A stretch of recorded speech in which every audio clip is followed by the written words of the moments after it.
Bienvenido al día 2, descolonizar el apartheid israelí en los campus.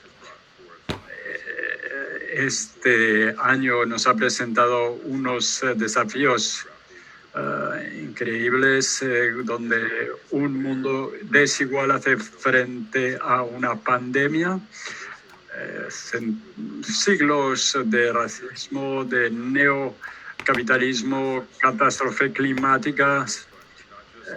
Los estudiantes están a la vanguardia, reimaginan el mundo y también poniéndolo al día.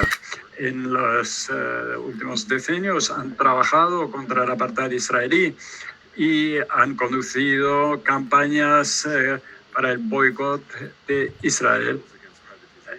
Y también hacen frente a la privatización de la educación, al patriarcado y a la despreciación de nuestro entorno. Vemos la interseccionalidad y del internacionalismo. El panel de hoy es parte de una conferencia de 3 días y hablaré un poquito al final de la presentación de mañana, pero para hoy la educación no está en venta, luchando contra el racismo y el capitalismo. Está organizado por la campaña BDS y invitamos a todos y todas hoy en participar de esta reunión.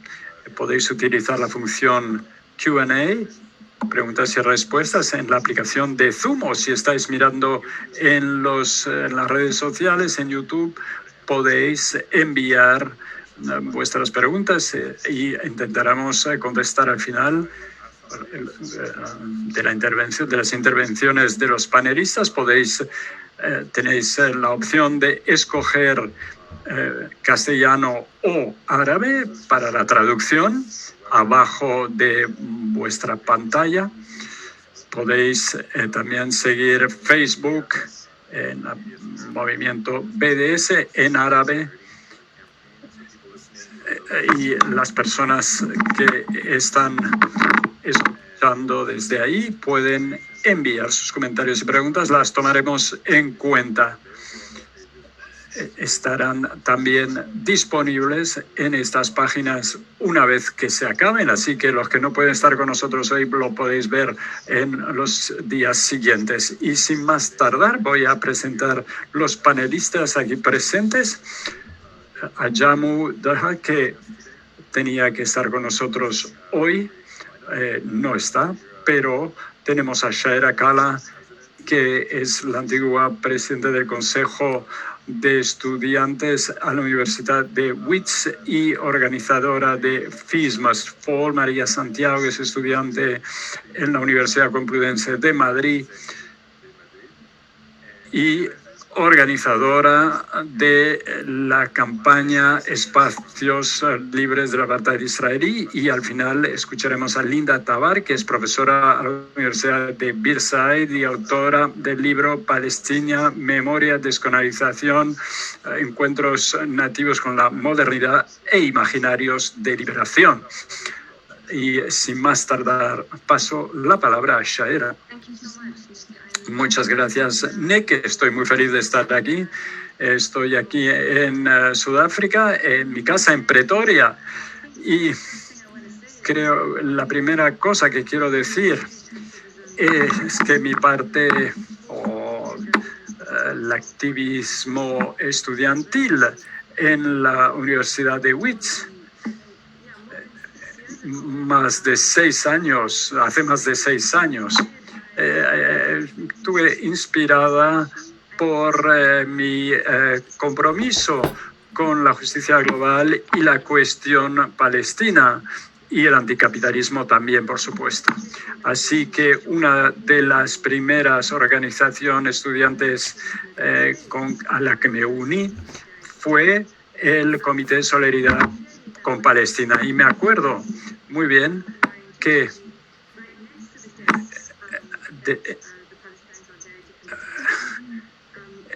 estaba en la sala adjunta al Comité de Solidaridad con Palestina y se podía ver que las cuestiones que tienen que ver con la clase obrera y las cuestiones de justicia global y ejercer la solidaridad con Palestina eran parte de la misma lucha. Y cuando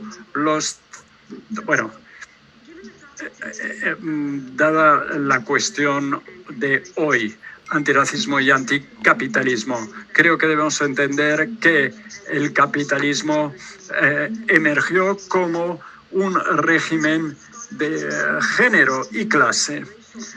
El capitalismo racial como marco de estudio, como análisis del sistema, cómo fue sostenido. La raza y el género son modalidades dentro de una clase. Y mucho después de que el apartheid fue desmantelado, esto sigue vigente en Sudáfrica y en el mundo. El sistema económico y social es pregnado por la violencia histórica, y esta violencia es algo con que vivimos hoy. En Sudáfrica todavía vivimos esa pesadilla. Es uno de los países más desigual del mundo, a pesar de ser una democracia y a pesar de estar conocida por nuestra lucha contra el apartheid. Nosotros, estudiantes, ya no soy estudiante, cuando estábamos en la universidad veíamos la exclusión de los estudiantes pobres, blancos y negros. Vimos la distorsión, vimos nuestras protestas dentro de la universidad. Es interesante cómo la gente interpreta esto, pero las protestas empezaron en octubre de 2014 y el 14 de octubre, perdón. Ese día fue escogido porque era el día que los trabajadores estarían en huelga general y se juntarían con nosotros para la protesta. Así que la solidaridad de los estudiantes y trabajadores es uno de los pilares esencial y es fundamental en nuestra universidad. No queremos una protesta pacífica en un rincón de la universidad. Queríamos cerrar el programa académico, porque eso es el corazón de la universidad.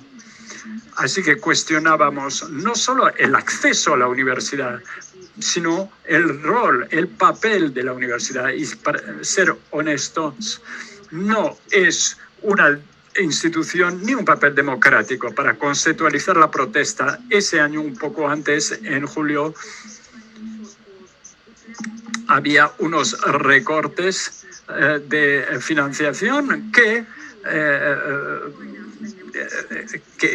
fueron excluidos del programa de becas, a pesar de haber demostrado que podían recibirlas.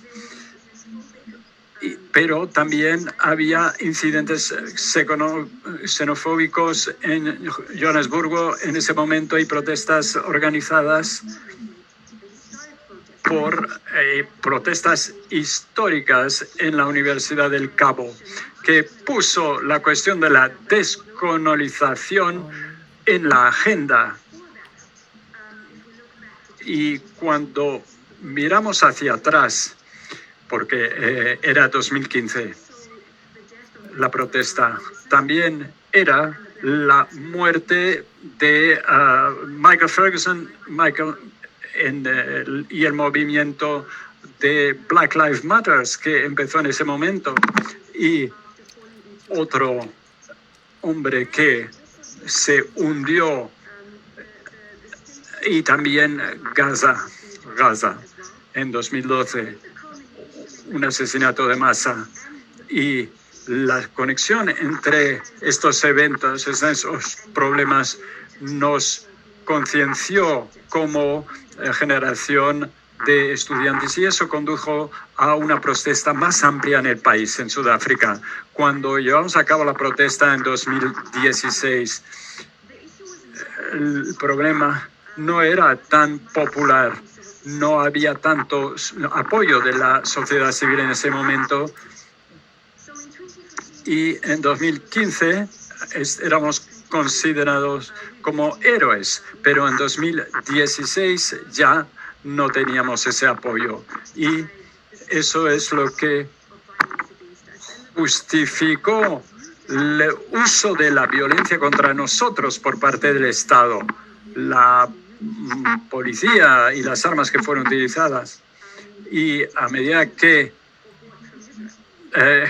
investigamos, estas armas fueron importadas de Israel. Éramos muy conscientes de este tema y hoy estamos experimentando esta pandemia, estamos haciendo frente a recortes en salud y educación. También estamos conscientes del papel del Fondo Mundial Internacional y del Banco Mundial en la privatización de las universidades. La educación no es una manera de ser activo económico. Es crear una sociedad que invierte en la educación y en la gestión de las universidades, que nos preocupa más que el acceso en este momento, porque es parte de lo que está incluido en el programa. Entonces, la gestión de las universidades en ese momento, queríamos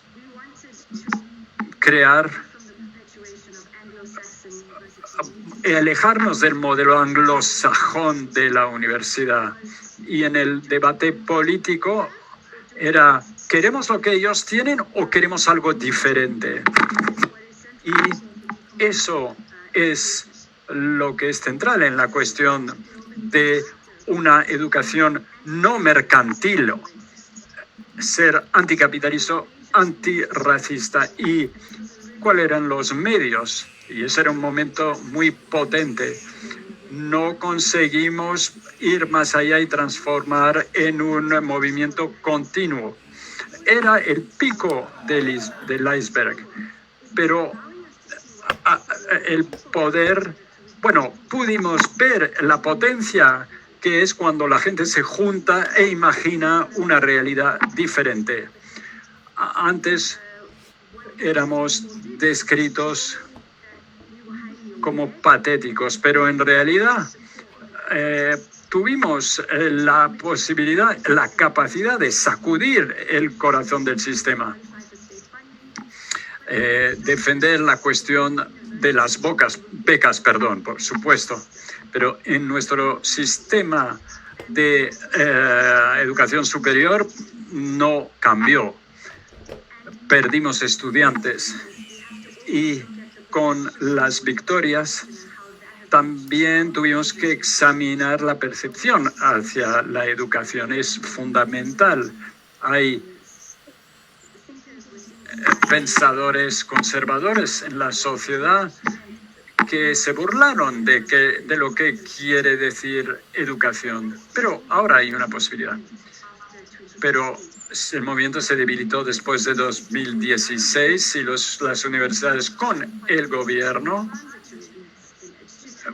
porque por supuesto el activismo estudiantil es transitorio, les permitió volver atrás, porque nadie mantuvo la presión después de la fatiga de 2016-2017.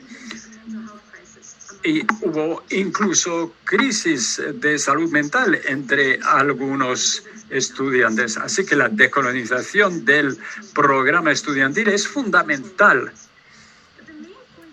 El punto esencial para mí es que el discurso decolonial ha hecho más para la universidad que para la decolonización misma.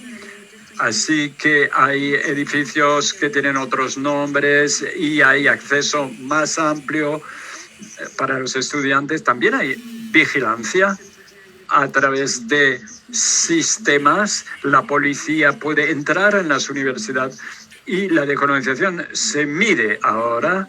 Y cuando un movimiento se mide, pierde sus medios, porque se dice que hay progresos, mientras la estructura de poder en realidad permanece sin cambio.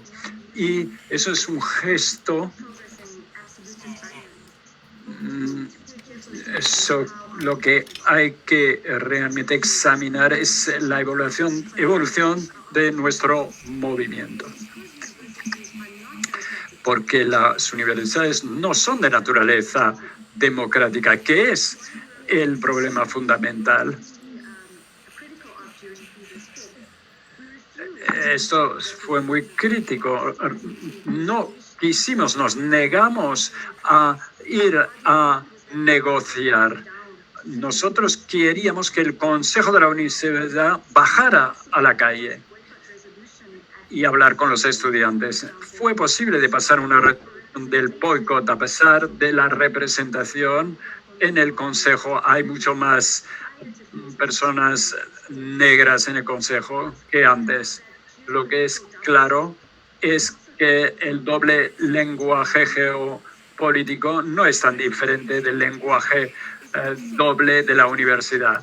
Y el Estado de Israel resiste a la idea del Estado-nación. El Estado-nación israelí es antisemético y es algo que intentamos educar a la gente, que nos acusan de antisemitismo porque apoyamos el BDS como miembros del Consejo Estudiantil. El Estado-nación israelí es antisemítico y uno puede ser antisemita y apoyar el Estado de Israel al mismo tiempo. Esas cosas van juntos y utiliza el ejemplo de Donald Trump, pero yo utilizo el antiguo primer ministro de Sudáfrica antes del apartheid, que era simpatizante nazi en la Segunda Guerra Mundial.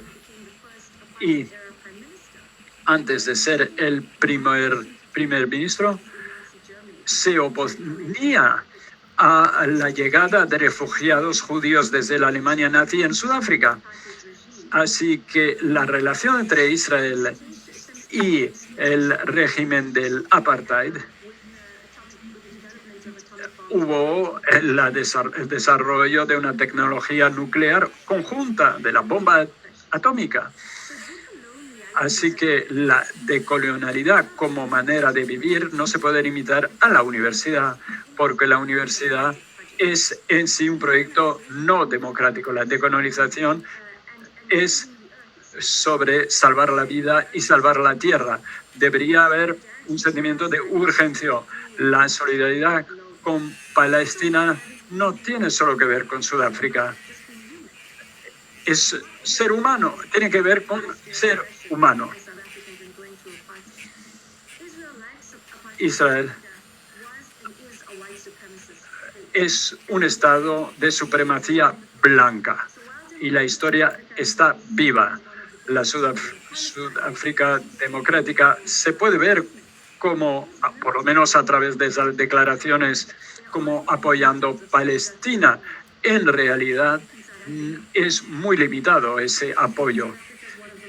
Dije que Sudáfrica es uno de los países más desiguales.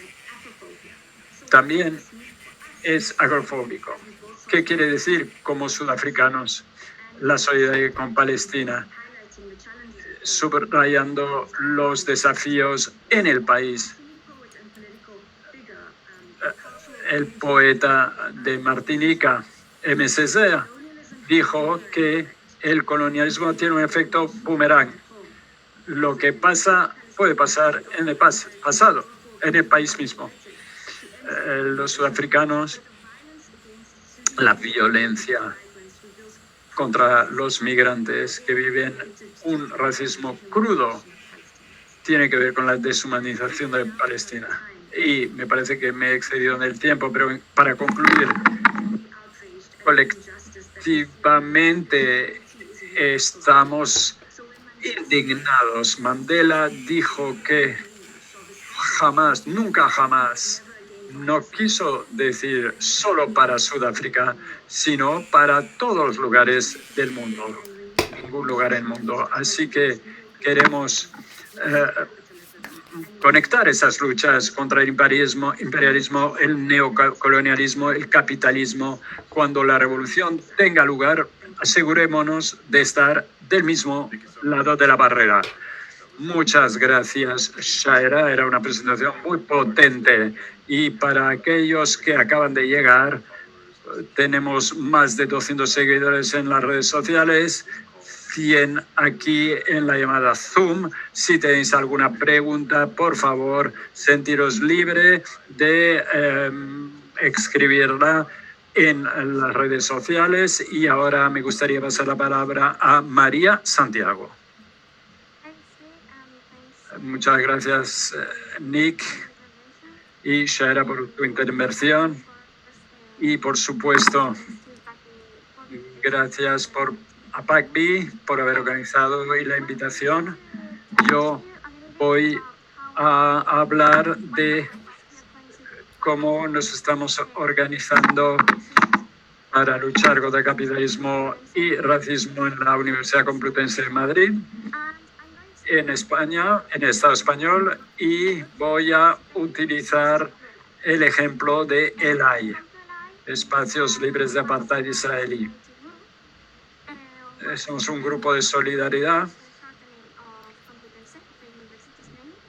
que tiene el nombre de la Universidad Complutense, y ELAI es el acrónimo en español de Apartheid Free Zone en inglés. ELAI es un grupo que quiere que la universidad sea libre de apartheid. Un espacio ELAI fue lanzado por el movimiento BDS para que las instituciones y organizaciones se comprometan con el movimiento y corten las relaciones, se abstengan de las relaciones con las instituciones israelíes. Nuestra universidad devino ELAI se negó a ser un apoyo al régimen de apartheid israelí. No hay ningún contacto con ninguna compañía. Organiza a los estudiantes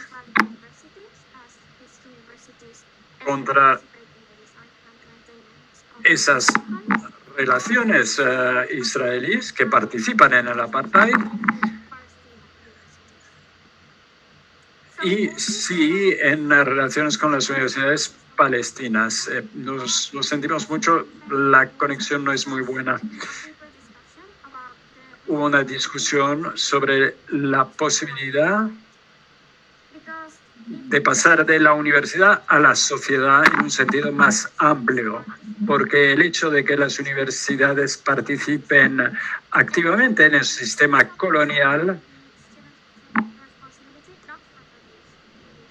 y la responsabilidad de no reproducir este sistema. De esa manera, ELAI es antirracista, anticolonialista, pero también anticapitalista, porque estos sistemas están conectados entre sí. El año pasado, nuestra universidad con Amazon organizó un concurso que consistió en que estudiantes diseñaran campañas de marketing para pequeñas empresas para vender productos.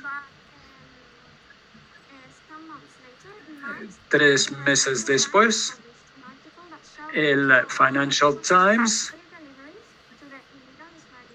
mostró la contribución de Amazon a los asentamientos israelíes en los territorios ocupados palestinos. Entonces,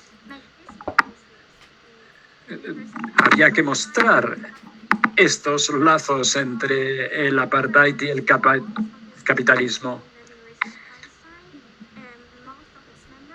La mayoría de los miembros también participan en otros grupos que luchan para una educación pública ¿Qué hacemos exactamente en el AI? Pues empezamos hace un año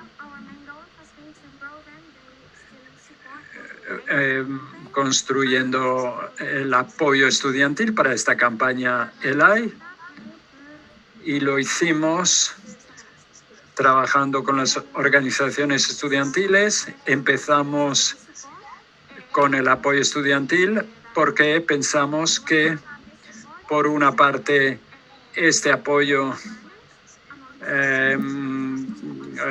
sensibiliza a los estudiantes sobre lo que pasa en Palestina, y también para presionar a las instituciones de la universidad para cortar el apoyo al apartheid.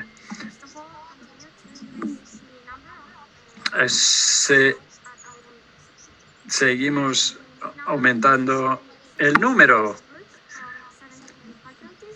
Tenemos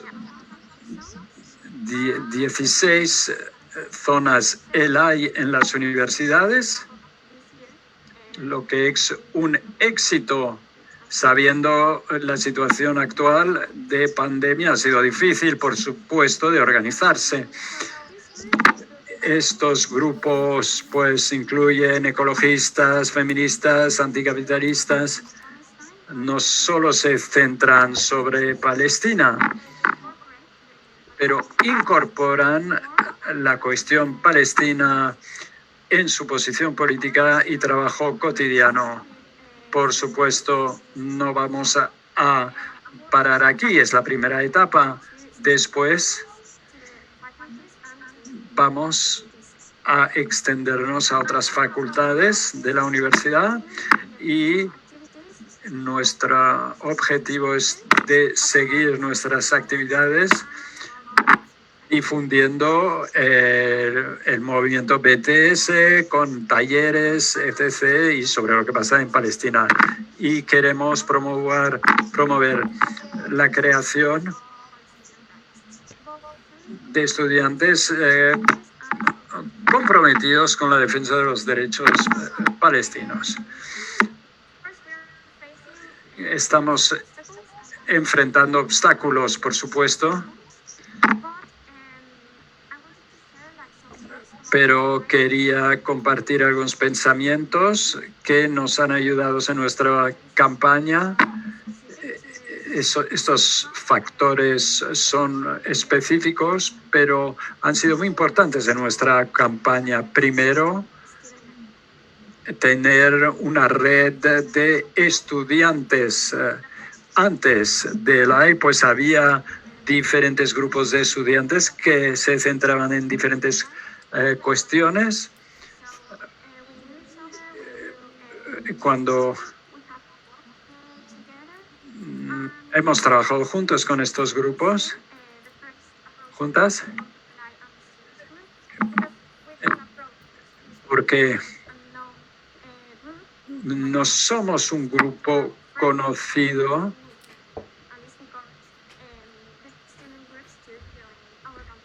invitamos a estos grupos a unirse a nuestras campañas. Así que disponer de una red organizada en la universidad, por supuesto, es fundamental para hacer que las cosas funcionen. Segundo punto, nos hemos tenido que adaptar, hemos tenido que cancelar diferentes actividades, pasar en línea. Hemos tenido que organizarnos para ser visibles, y creo que uno de los desafíos aquí concierne a los activistas. En la universidad, la interacción frente a frente es importante para establecer relaciones con los miembros de un grupo. Es uno de los factores que hace que una persona se va a unir o no al movimiento. En Internet no hay este tipo de interacción, y pienso que para compensar esta situación hemos desarrollado nuestra estructura organizativa. Tenemos un grupo donde cada uno o cada una tiene la misma voz y puede participar en el mismo nivel. Es muy importante en un movimiento estudiantil. Y para finalizar, otro factor es la interseccionalidad. Hemos articulado una red amplia de estudiantes con feministas, ecologistas, y todas estas opresiones viven en Palestina, existen en Palestina, perdón. Y intentamos hacerlas visibles y mostrarlos cómo Palestina es utilizada como laboratorio para experimentar nuevas formas de opresión y de represión y cómo se usa contra nosotros. Así que creamos este marco mental de cómo nuestras luchas están interrelacionadas. Nuestras luchas son coherentes porque la represión y la opresión también lo es. No defiendo, no soy naif, no digo, bueno, aquí los blancos, aquí los negros, no tenemos que trabajar juntos, no. Hay relaciones de poder, incluso dentro de los movimientos sociales. Hay que deconstruir este tipo de relaciones para ver cuáles son las relaciones de poder. Y en cuanto al movimiento estudiantil, es muy importante de ser conscientes de esta interseccionalidad entre los grupos estudiantiles, pero también fuera de la universidad. A veces los activistas de la universidad viven en una burbuja, una especie de burbuja. Y lo que hacemos ahora es muy importante continuar con este trabajo y estoy convencida que la interseccionalidad y la solidaridad política son fundamentales para denunciar el apartheid israelí dentro y fuera de la universidad. Muchas gracias. Gracias, María. Una vez más, para aquellos que acaban de llegar, sentiros libres de poner las preguntas en el Q&A. Y ahora paso la palabra a Linda. Gracias, Nick. Gracias a los otros ponentes. Saludos de Palestina. Hoy voy a hablar menos de nuestro trabajo en la universidad y más de mi historia personal de participación en el boicot académico y de haber dictado clases en Norteamérica y en Europa. Empiezo diciendo que para muchos de nosotros como personas racializadas, mujeres, etc., las universidades ya son sitios de violencia institucionalizadas, realidades cotidianas de racismo, desde la facultad hasta la cultura institucional y los estudiantes. Pero quiero enfatizar que eso se ha agudizado bajo la privatización de la universidad, que ha abierto los campus a otras fuerzas, administradores neoliberales que se modelan por multinacionales y buscan mejores rankings y tratan a los estudiantes como si fueran clientes. Suben la matrícula y desplazan la crisis de la educación superior después de la desinversión estatal a los jóvenes. Esta lógica ha permitido una acción policial en los campos. Reproduce formas coloniales y raciales de violencia. Los que hablan, particularmente palestinos y otras personas racializadas, y critican el sionismo, los acosan, los intimidan y a veces los echan de la academia. Quiero hablar entonces de cómo resistir esta transformación neoliberal de la universidad a través del BDS y la importancia de profundizar el BDS como un trabajo anticolonial, pero también como una herramienta analítica que nos ayuda a articular eso al racismo y el capitalismo en los campos, buscando la descolonización de las universidades. Hablo como alguien que ha tenido la fortuna de participar en el boicot académico por muchos años. Nuestro trabajo se centra en enfrentar las concepciones liberales de la academia, privilegiar la libertad académica más que otras libertades, la idea de la universidad como torre de marfil, separada de la violencia estructural, el llamado palestino. Al boicot de las universidades israelíes se enfoca en el papel de esas universidades en el colonialismo apartheid de ocupación israelí y de su papel de reproducir estos sistemas de represión. Como ha dicho Fakri, por ejemplo, la Universidad Israelí Technion participa en desarrollar la tecnología de dron y bulldozers como armas que se usan para destrozar casas palestinas. La Universidad de Tel Aviv está construida parcialmente encima de una aldea palestina. La tierra le pertenece a esos palestinos, así que participan en ocultar la limpieza étnica del 48. Un llamado de académicos sudafricanos reciente llamó a su universidad a terminar la colaboración con la Universidad de Haifa y habló de la colaboración de esa universidad israelí en el colonialismo. Por ejemplo, la Universidad de Haifa, su departamento de geoestrategia, busca resolver el problema demográfico de Israel, un eufemismo que oculta un racismo colonialista que ve a las vidas palestinas como amenaza demográfica por enfrentar la superioridad numérica de los colonos. Las campañas PS en los campus llaman al boicot académico o, como en el caso de Sudáfrica, investigan si hay acuerdos con instituciones israelíes académicas y buscando cancelar eso.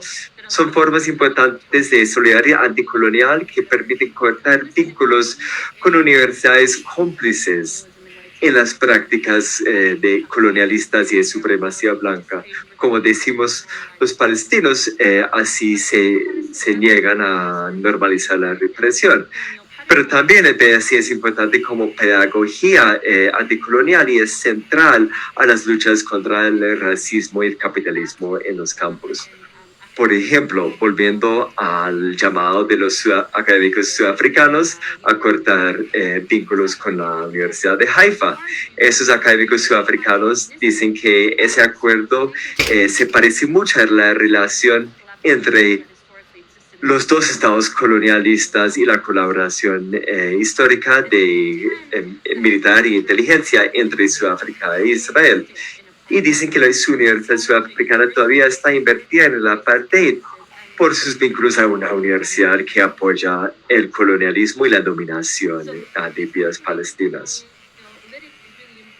Así que este tipo de analítica anticolonial es clave para imaginar las universidades que queremos y cómo resistir el capitalismo y el racismo sistémico, porque nos recuerda el papel de la universidad en esos procesos de despojo y colonialismo. Eso es muy importante porque muchas veces la oposición a la universidad neoliberal mira la época dorada de Estados Unidos cuando financiaba universidades y se daba tierra a universidades de Estados Unidos, pero eso hizo parte del despojo de los indígenas de Norteamérica. Así que es muy generativa la analítica que nos ayudó con el BS y nos ayuda a ver cómo las universidades han sido tomadas por el colonialismo. Por otro lado, quiero enfatizar la importancia de la conversación global de cómo resistir las universidades neoliberales. Voy a dar un ejemplo de mi universidad en Palestina. Aquí el sindicato ha organizado su propia infraestructura para otro tipo de economía. Les doy un ejemplo pequeño. Tenemos un fondo de solidaridad que nos permite recibir préstamos sin interés según lo que contribuyes cada mes. Puede ser de 15 a 20 mil dólares. Ese fondo reinvierte en comunidades y nos permite hacer una alternativa a la deuda depredadora. Es un pequeño ejemplo de cómo la abolición de las estructuras colonialistas arraigadas en el capitalismo es un proyecto global. Es un ejemplo pequeño que construye encima por el legado de la organización palestina en los 70, en que los palestinos, como otros movimientos de poder negro y rojo, participaban en crear estructuras alternativas sociales y económicas. Así que el ejemplo de esas prácticas alternativas en mi universidad son claves para imaginar la economía, la sociedad que queremos. ¿Cómo avanzamos entonces? Voy a intentar terminar. Creo que las transformaciones que cometí en los campus demuestran cómo se articula el colonialismo y el racismo. La universidad neoliberal está tomada por fuerzas exteriores que han resultado en ataques a voces críticas, en particularmente personas racializadas y palestinas que hablan por Palestina, y así se actúa la violencia racista en los campos. Lo vimos en el estudio de Steven Slaida y hay otros casos. Solo quiero comentar la importancia de las alianzas del BS que se ha construido y que están en la vanguardia de esta resistencia, y la importancia de profundizar estas alianzas en un momento en que tantas personas como palestinos están en las calles por las manifestaciones contra el racismo. Así que profundizar esas alianzas que están en las calles y que nos permite construir las universidades que queremos. Solo quiero dar dos pequeños ejemplos de cómo esas alianzas son espacios claves para resistir el neoliberalismo y el racismo en las universidades. En la Universidad de Toronto, la Asociación de Profesores Universitarias, que representa a 72 profesores y profesoras, votó boicotear su administración de su Universidad de Toronto si no modificaran su decisión frente a contratar a una profesora que fue vetada por fuerzas exteriores sionistas. Eso es un momento en que una alianza de sindicatos, estudiantes, la comunidad, etcétera, se han organizado en Toronto contra los ataques académicos que defienden los derechos palestinos. Esos son sitios claves por las formas en que pensamos en resistir el racismo en los campus. Están nombrando el racismo antipalestino también, denunciando el colonialismo en las universidades y exigiendo que las universidades rindan cuentas a las comunidades y a la producción de conocimiento crítico. Son luchas claves para mostrarnos que el racismo que vivimos, sobre todo frente a Palestina, es sistémico. Se debe a la forma en que el neoliberalismo ha permitido la invasión de lógicas colonialistas a las universidades, así que resistir el neoliberalismo es suficiente. Tenemos que divertir del colonialismo en Palestina o en Norteamérica y recordar cómo las universidades están implicadas en eso. Así que el proyecto de desinversión anticolonial es clave para eso. Esos espacios nos permiten visualizar eso en la medida que avanzamos. Gracias. Gracias, Linda. Muy interesante. Tuvimos 3 presentaciones excelentes que están avanzando la conversación. Una reflexión breve antes de seguir. Un ejemplo histórico, soy historiador, entonces creo que es clave conectar estas cosas, ya que estamos hablando de Sudáfrica, España, Palestina y la isla Tortuga Norteamérica. El Consejo de Tratados, que fue parte del movimiento indígena americano, obtuvo estatus en las Naciones Unidas, y lo que llamaron fue cancelar el Día de la Raza y reemplazarlo por un día de solidaridad con pueblos indígenas. El Comité de la ONU contra el Racismo y la Apartheid pasó una resolución con el apoyo de muchas organizaciones, entre ellos la OLP y el Congreso Nacional Africano. Y esa resolución, con otro informe de la ONU, que determinó que el sionismo es forma del racismo, que se tumbó después de los acuerdos de Oslo. Luego España propuso una conmemoración del viaje de Colón, y toda la delegación de África en solidaridad se levantó y se fue de la sala, porque se estaba proponiendo una celebración del colonialismo, lo que se suponía que la ONU iba a terminar. Entonces, en el 94, la ONU declaró la los indígenas, así que solo es simbólico, pero está pensando durante las presentaciones, es simbólico tumbar estas celebraciones colonialistas, pero hay una historia más larga de solidaridad internacional.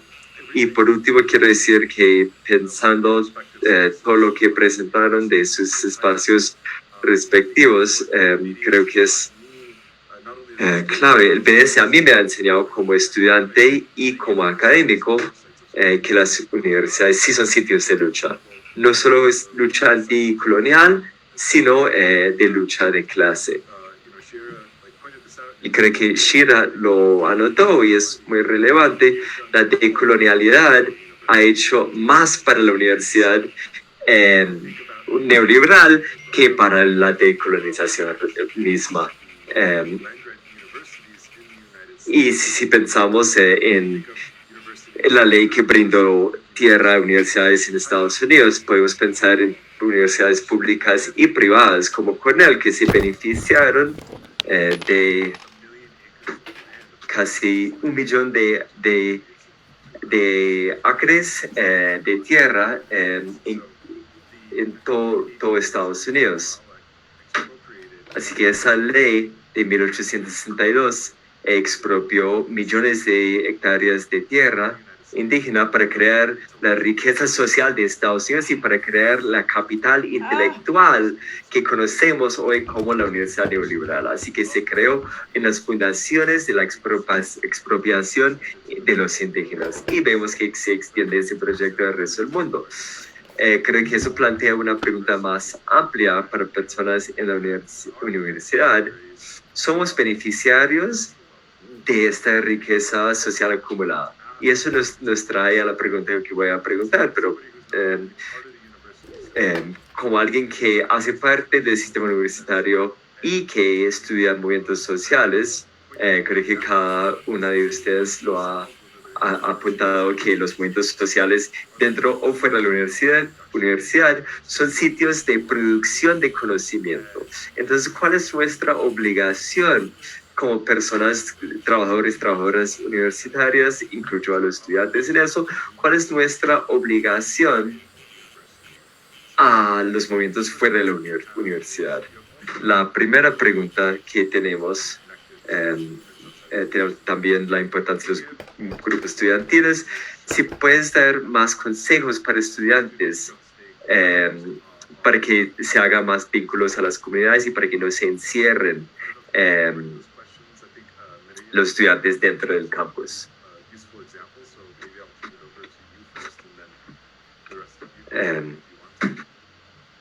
Entonces empezamos. Pero primero, espero que mi conexión se haya mejorado. Había unos problemas. Creo que es muy relevante. En mi experiencia, lo que hemos hecho es, primero, como individuales,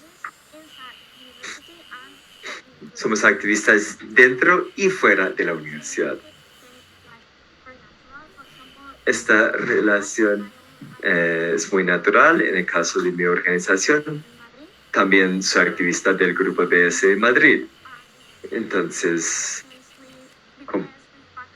con CompuLI tenemos vínculos con PACPI, etc. Ya teníamos esos vínculos porque yo ya participaba en el Grupo de Madrid.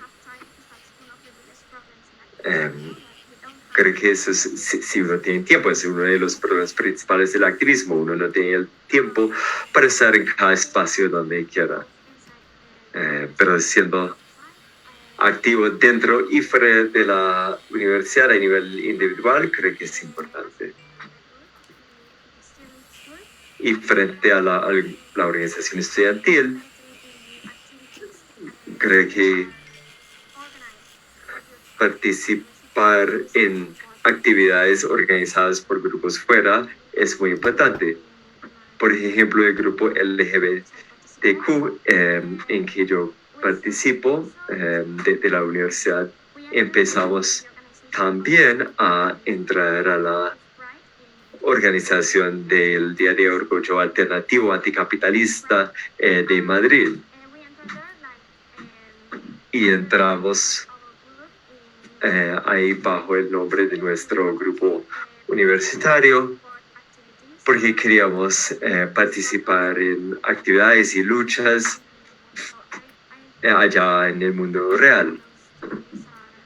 Creo que esas dos cosas han sido para nosotros para no perder esa conexión.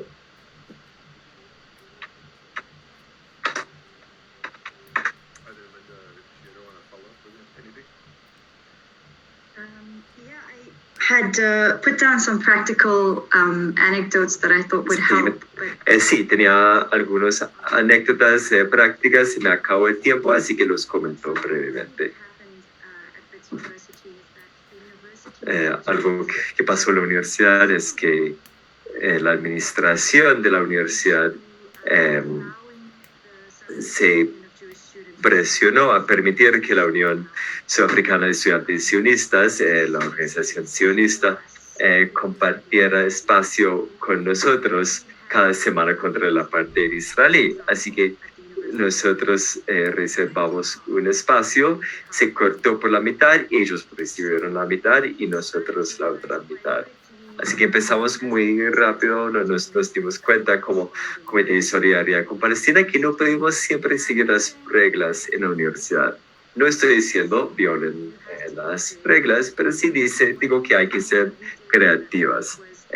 Una cosa que hicimos en ese momento fue otras organizaciones también apoyaban la solidaridad con Palestina y entonces hubo un club deportivo y pedimos que ellos reservaran espacios para nosotros para que no nos tocara hacer ese proceso separado para eventos solo sobre Palestina, que fue ridículo e inconstitucional. Si no tiene recursos se puede enfrentar dentro del marco de la universidad, pero a veces es más fácil ser un poco rebelde y creativo.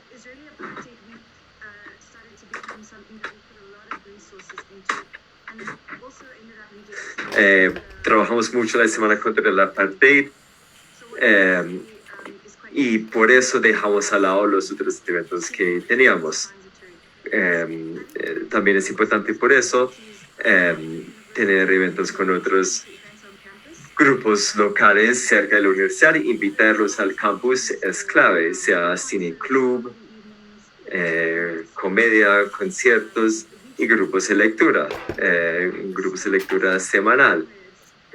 Creo que los compañeros más fuertes y amistades se construyeron en los eventos más pequeños, más que las protestas enormes.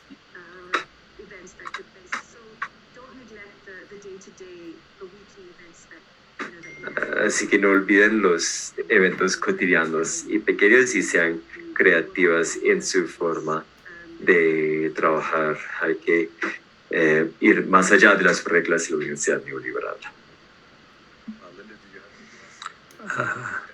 Linda, ¿querías añadir algo más?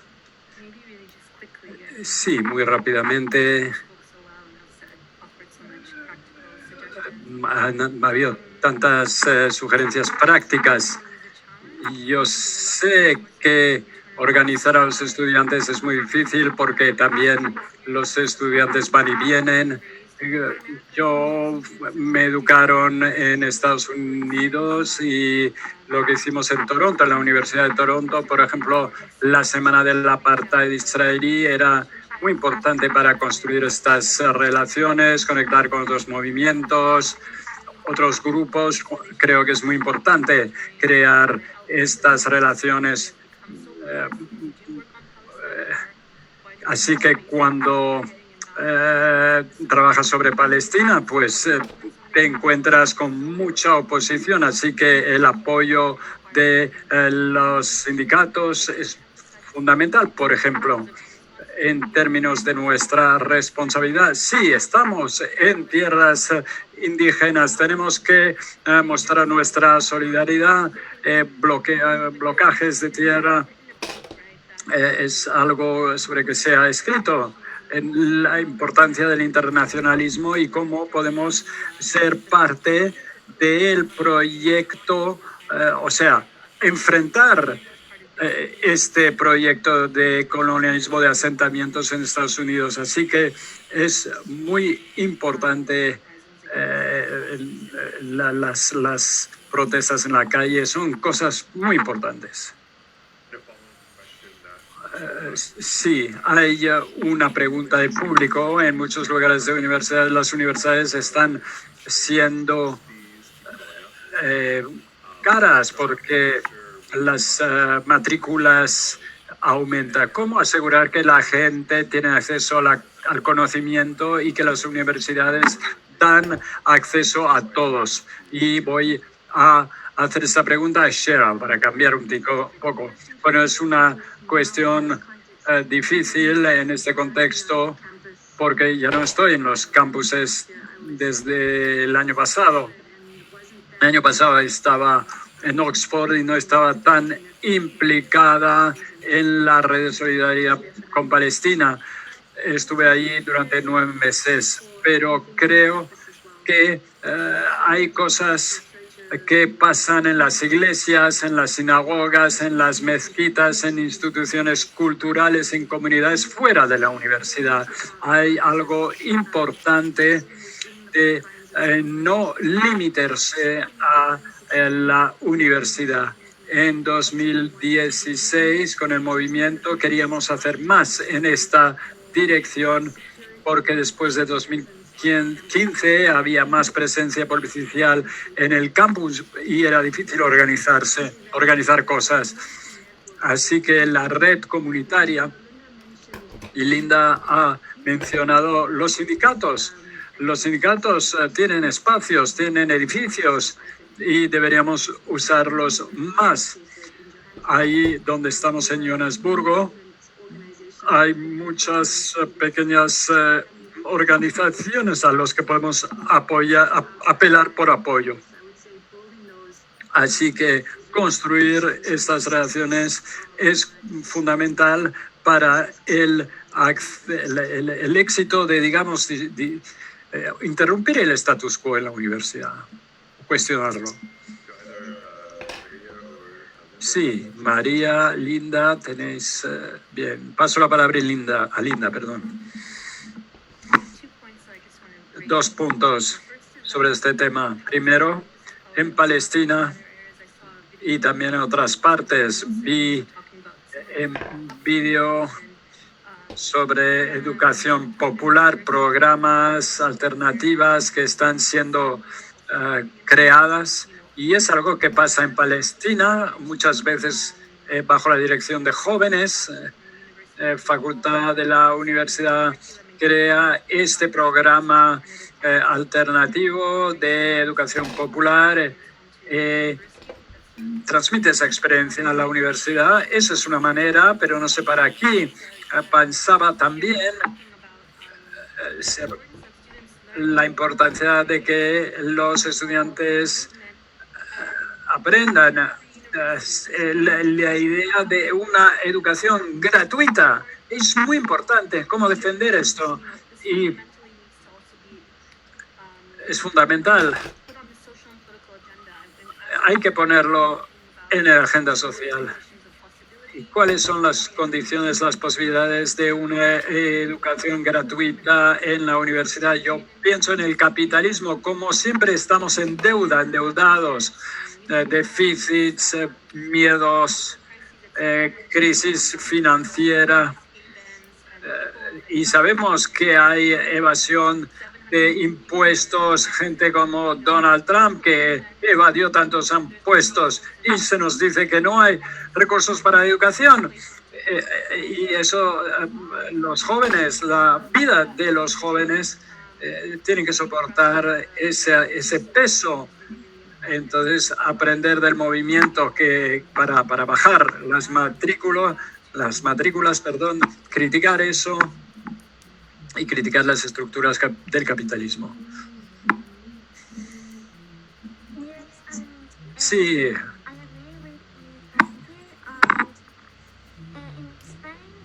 España, en el Estado español, después de la crisis, en 2008, hubo políticas de austeridad muy severas, y como resultado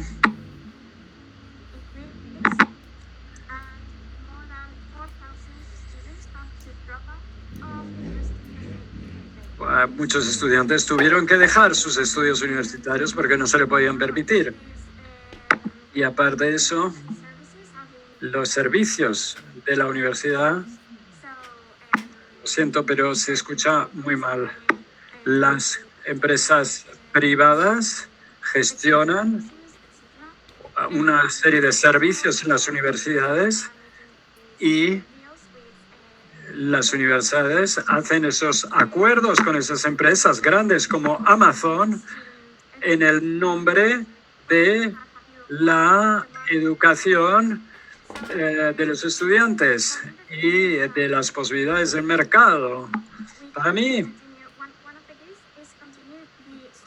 tenemos que seguir organizando los estudiantes en la universidad, pero cuando las matrículas suben, no es algo singular, sino que se inscribe en el desarrollo del neoliberalismo, del capitalismo en la sociedad. Así que para no ser elitista o devenir elitista, tenemos que conectar con las organizaciones que luchan contra el capitalismo, y no debemos luchar solo para nuestro interés, sino luchar contra el capitalismo.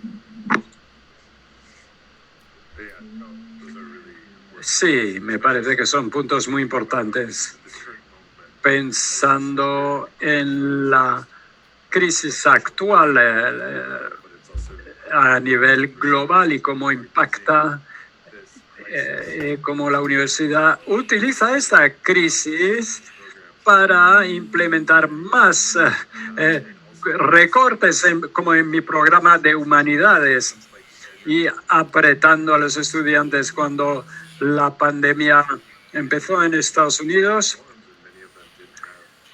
se empezaron a echar a la gente de los dormitorios y muchos no tenían acceso a Internet, ni siquiera, por ejemplo, comidas para estos estudiantes. Así que este proceso de programas de recortes, ahí el shock corona, ¿verdad? O sea, cómo se aprovecha esta situación para implementar más austeridad, más recortes, y vamos a ver cómo las necesidades básicas de la gente, como acceso al agua, comida, van a ser realmente lugares de lucha de clase, y que resuenan dentro de los espacios de la universidad mismos. Otra pregunta. Alguien en el panel habló de vigilancia como organizadora en la universidad. ¿Sabéis? ¿Podéis desarrollar este tema? ¿Cómo habéis respondido a esto y cuáles son los consejos? Y paso la palabra a Linda para cambiar un poquito el orden. Dice Nick.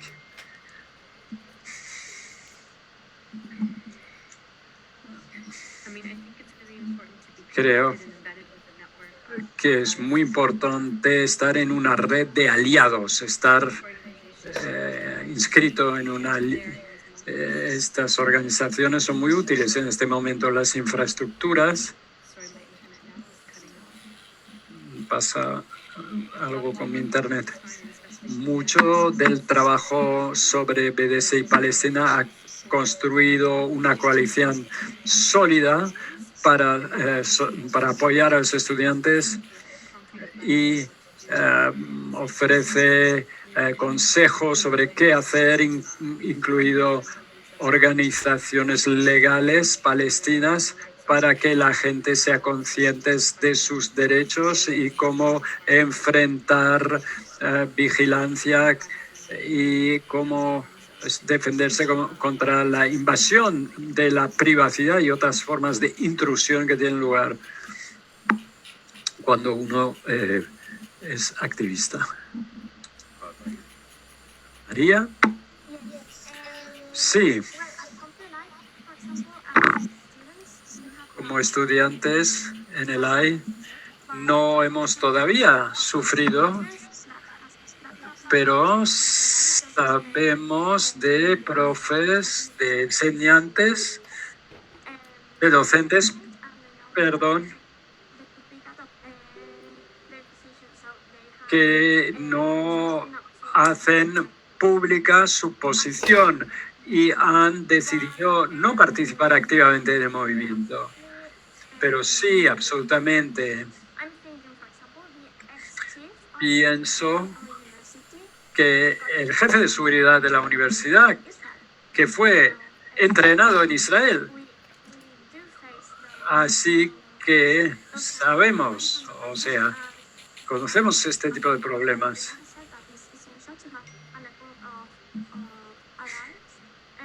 Es muy importante tener aliados y un punto es de ser conscientes del coste de las acciones que vamos a llevar a cabo. Hay que pensar en los aspectos legales y de sus consecuencias posibles y aceptarlas.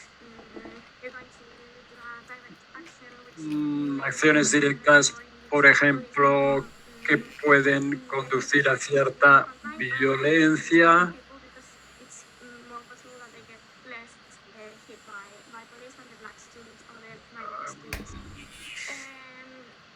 Lo sentimos, pero hay interferencias. Es como hay que hacer un análisis consciente de lo que hacemos con las consecuencias y desarrollar un plan sobre cómo protegernos y tomar en cuenta todo esto.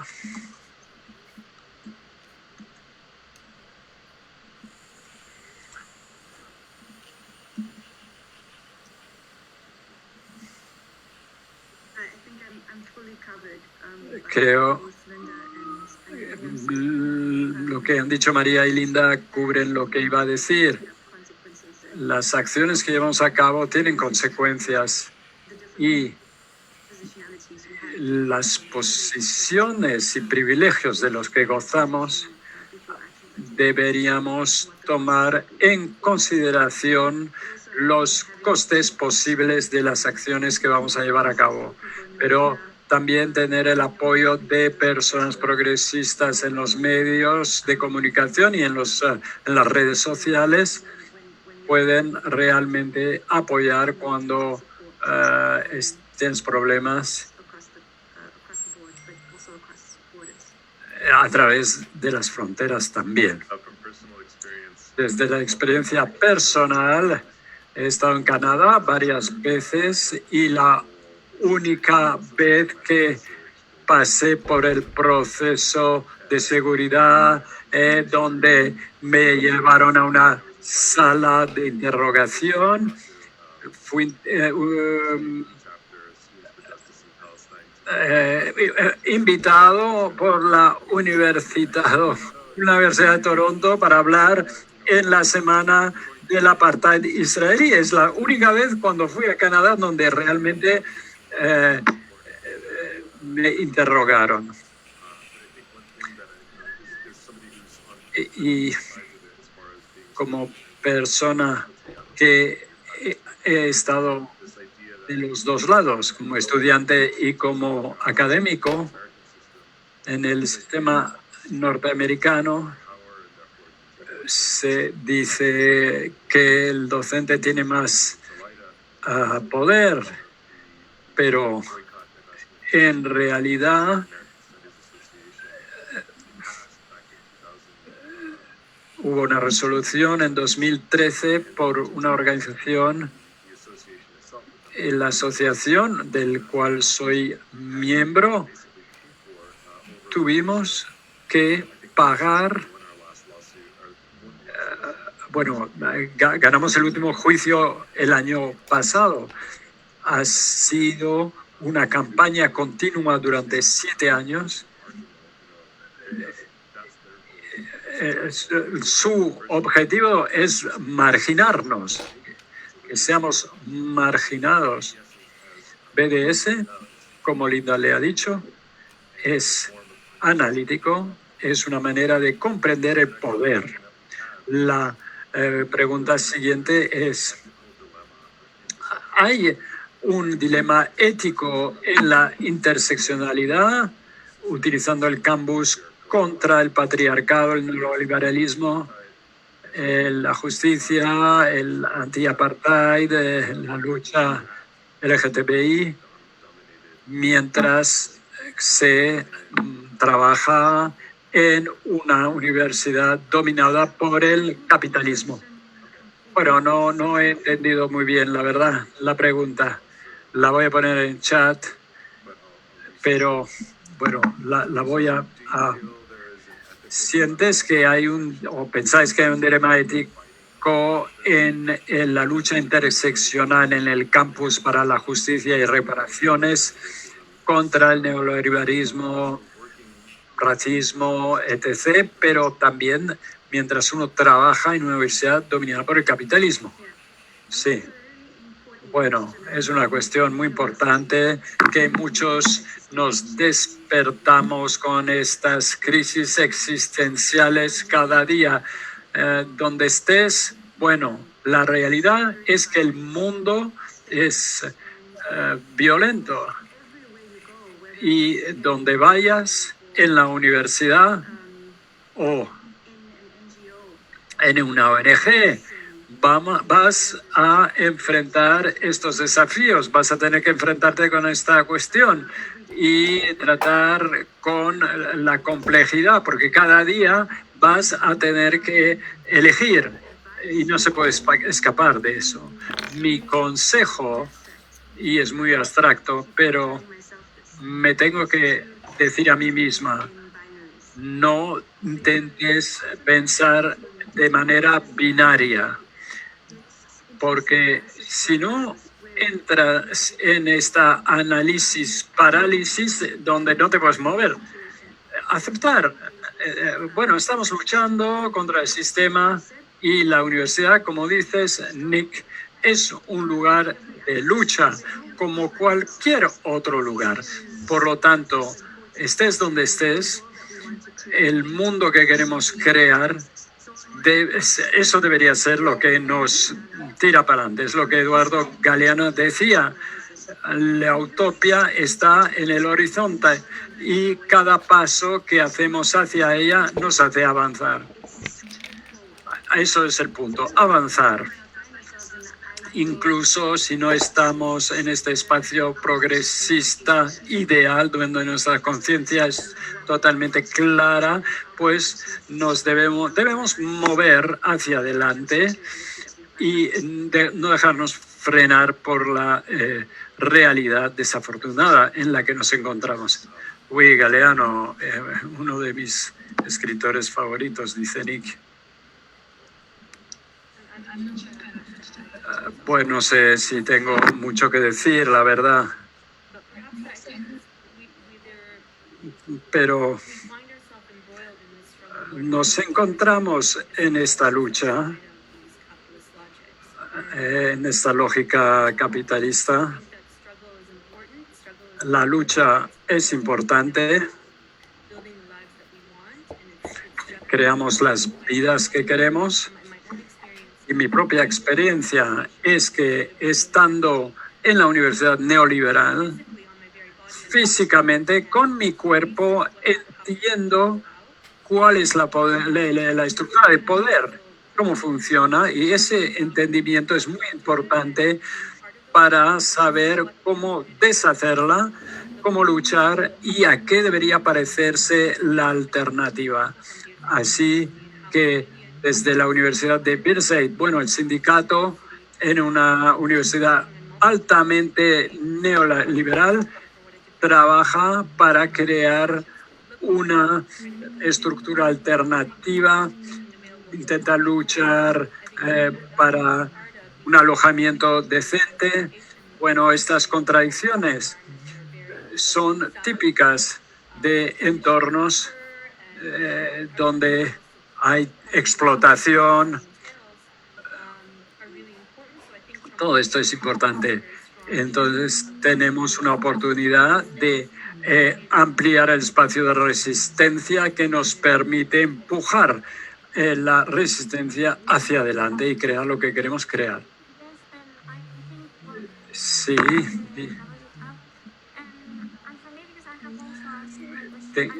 Ya me hice esta pregunta para la universidad y otros espacios también. Me pregunto, ¿qué pasa si nos vamos y dejamos este espacio? Por ejemplo, la universidad, este lugar colonial y patriarcal. ¿Quién estará? ¿Quién va a ocupar el espacio? Pues estará ocupada por las personas que reproducen este modelo colonial en la universidad. Por lo cual hay que pensar si vale la pena luchar por este espacio, por la universidad. Y la respuesta es sí, tenemos espacios y debemos luchar para este espacio, por ese espacio. Tiene un potencial revolucionario. Cada uno debería poder ir a la universidad para estudiar y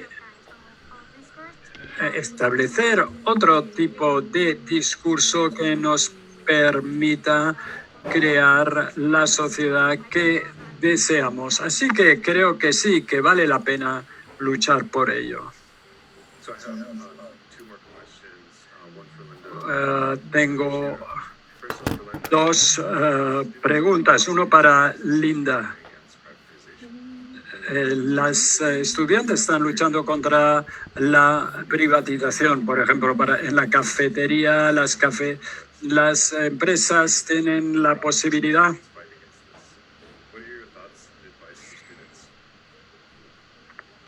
¿Cuál es la respuesta? El sindicato es muy activo. Tenemos un comité de estrategia que trabaja con el movimiento PS y creo que hacer ese tipo de relaciones más fuertes entre facultad y estudiantes es clave,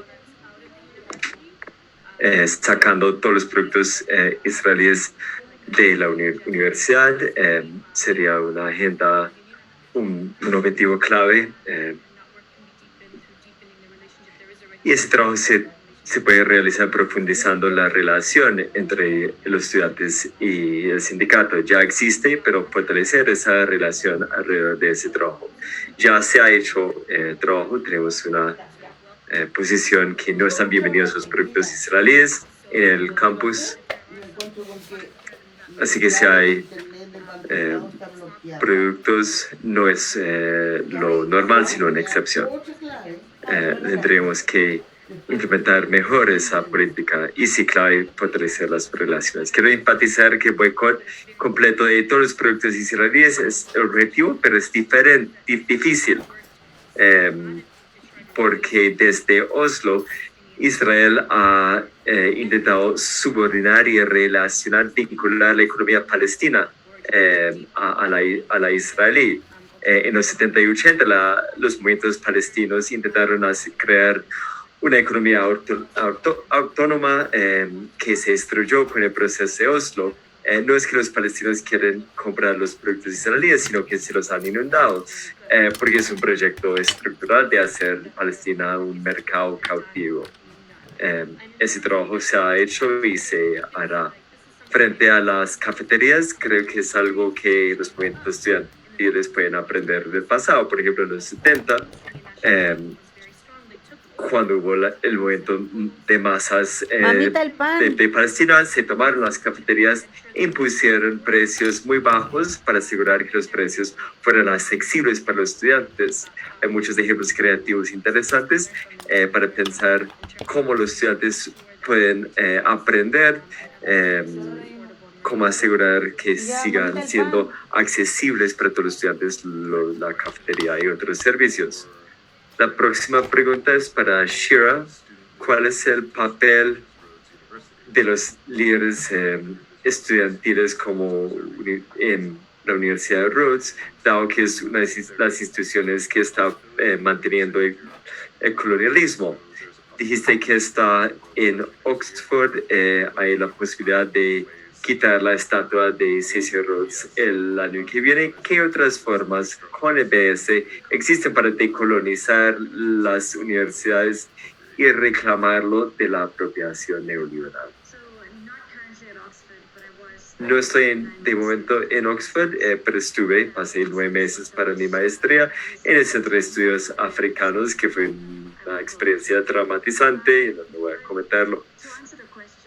Pero para responder a la pregunta frente a la Universidad de Rhodes y el papel del liderazgo estudiantil, creo que es interesante que se haga esa pregunta. Muchas veces cuando pensamos en las federaciones representativas estudiantiles, se piensan como subordinados de la administración.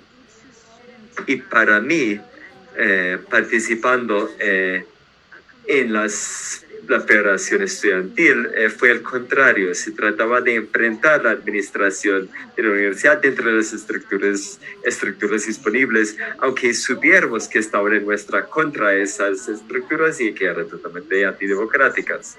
Pero entrar a ese espacio, uno tenía un poco más acceso para ver lo problemático de la toma de decisiones. Así que el papel de cualquier liderazgo estudiantil es trabajar dentro de las estructuras en la medida en que se pueda luchar por las causas, pero cuando la estructura te limita, salir de esa estructura. Y eso es lo que hicimos en el 2015, cuando nos negamos a negociar más las matrículas dentro del consejo, porque habían 2 estudiantes en el consejo y éramos una minoría. Así que nos tocó protestar, hacer educación popular fuera de la universidad y movilizar a los estudiantes para que entendieran lo antidemocrático de esas estructuras. Así que para mí, si se habla de Oxford, si se habla de Rhodes en Sudáfrica,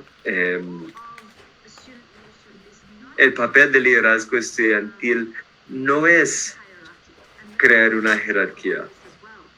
María habló de eso también. Lo clave de las estructuras horizontales y los espacios activistas no se puede exagerar. Es muy clave. No funciona tener una estructura totalmente... Pero sí hay que crear un espacio más democrático de toma de decisiones. Lo que hicimos durante Hay que caer las matrículas es que todas las decisiones se tomaron en reuniones, asambleas generales, que hicimos en un edificio que nos habíamos tomado. Así que crear espacios y procesos inclusivos, no solo para estudiantes, sino también trabajadoras académicas, aliados, se puede decir, pero no me gusta el término aliado porque creo que nos separa y tenemos que juntarnos como compañeros. Crear esos espacios participativos más allá de la estructura de la universidad formal y las estructuras formales estudiantil desde la constitución de la universidad es clave. No nos debemos limitar por esos espacios formales, creen sus propios espacios y como líderes tienen que entender que no tienen que responder a la universidad sino a los estudiantes. Si empiezas a responder a la universidad, que es lo que se exige siendo miembro de estos senados y consejos, se pierde la legitimidad como el lideresa estudiantil. Así que hay que saber a qué respondes y crear espacios donde no estás repitiendo las jerarquías tan problemáticas en estas instituciones antidemocráticas en que estamos. Gracias. Tenemos una pregunta para María. ¿Cuál ha sido la reacción de la Universidad Complutense a la campaña de Espacios Libres de Apartheid y a todas las organizaciones que se han vuelto espacios libres de Apartheid? La reacción ha sido básicamente ignorarnos. No era Castro. ¿Y qué edad tiene? Es una reacción difícil porque los permite no reconocer lo que estamos intentando visibilizar. Y es más fácil para ellos ahora porque, por un lado, con coronavirus hay más estudiantes que estudiantes de casa. La actividad de los grupos estudiantiles está más virtual que en la universidad. Y no hemos llegado al consejo estudiantil todavía.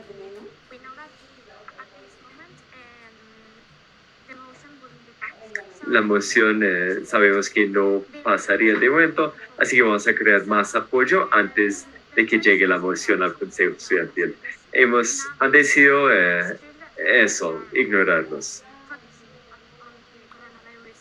Ahora están enfocados en medidas de coronavirus y eso también hace parte del choque coronavirus que mencionó Nick antes.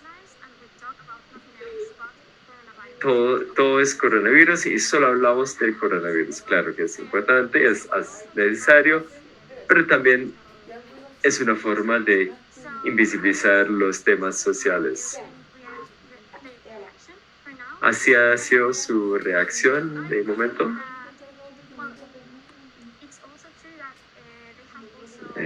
Creo que también siempre han intentado invisibilizarnos. En las universidades españolas no se ven claramente los vínculos con universidades israelíes.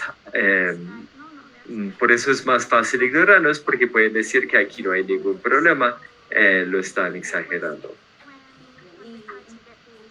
Veremos cuando intentamos cuando logremos estas mociones, veremos su reacción.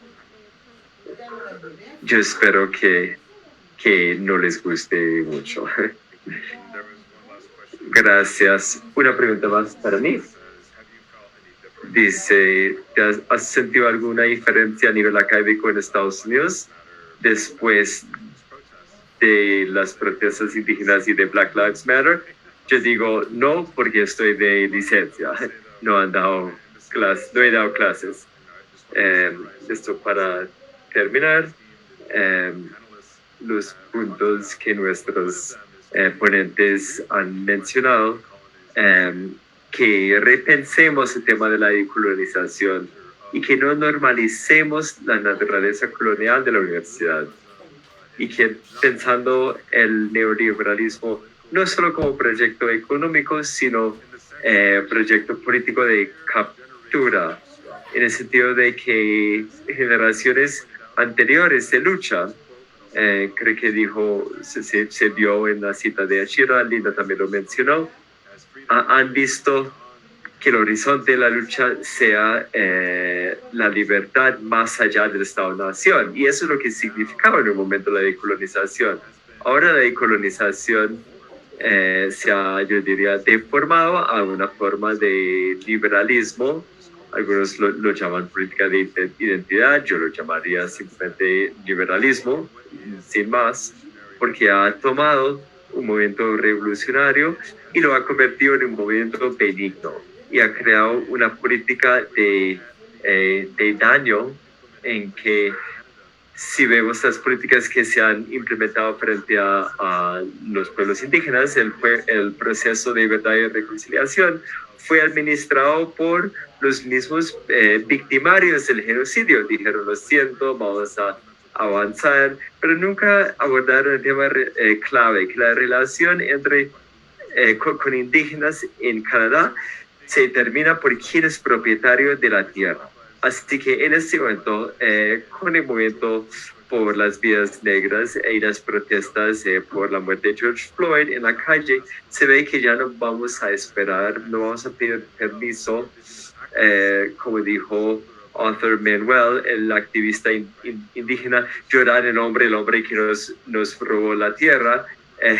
No entienden lo que significa de financiar la policía, aquí vamos a quemar su estación de policía. No entienden la decolonización, así que nos vamos a retomar la tierra para nosotros. Si creemos en la decolonización, no es más reconocimiento en el sistema universitario, es volcar esa relación.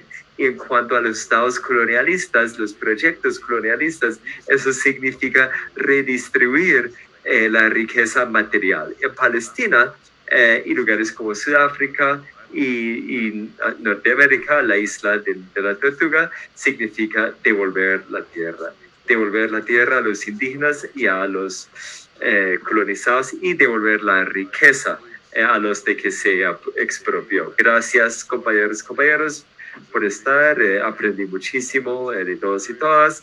Fue un panel maravilloso. Quiero animarles a seguir escuchando mañana. Hay otra presentación. Mañana se llama Demilitarización de nuestros campus, terminar la represión en los campus, a las 10 hora bogotana o hora costa este de Estados Unidos, a las 4 horas CET, a las 5 horas Palestina y 8:30 de Delhi. Incluyen activistas como Dima Khalil, la fundadora de Palestine Eagle, Elbert Choachi de Colombia, de la pedagógica, y Asiel Hussain. Muchas gracias, ponentes, por estar aquí con nosotras y escuchar estas ponencias. Yo les daría a todos un aplauso virtual.